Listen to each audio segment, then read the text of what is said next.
یہ DHQ hospital کا medical ward بھی ہے اور میں اپنے ایک بیمار کزن کو دیکھنے کے لیے جب گیا تو میں نے ایک مریض کی موت دیکھی جسے دیکھ کے اس اسپتال میں زندہ انسانیت کو دیکھا۔ میں نے دیکھا کہ کس عزت، خاموشی، وقار کے ساتھ میڈیکل بی وارڈ کے سٹاف عملے نے اس میت کو سنبھالا اور اپنے فرض کو نہایت احترام اور انسانیت کے ساتھ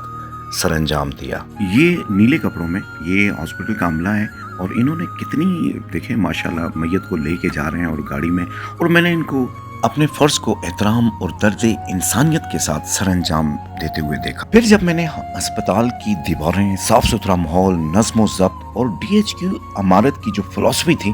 وہ مجھے دولت خدمت سے بھرپور لگی، تو ایسے میں میرے دل نے چاہا کہ ایبٹ آباد کے لوگوں سے اگر یہ بات نہ کی جائے تو یہ بدخیانتی ہوگی کہ اس DHQ اسپتال نے شہر ایبٹ آباد پر بہت سارے احسانات کیے ہیں۔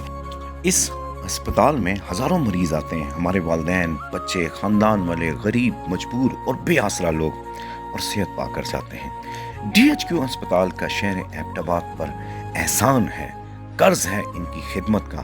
DHQ اسپتال کے ڈاکٹرز، نرسز، وارڈ بوائز اور سٹاف کے سارے عملے کو لاکھوں سلام عزت ہے، اور میں سمجھتا ہوں کہ شہر ایبٹ آباد کو بھی یہی عزت اور احترام اس ہسپتال کو دینا چاہیے۔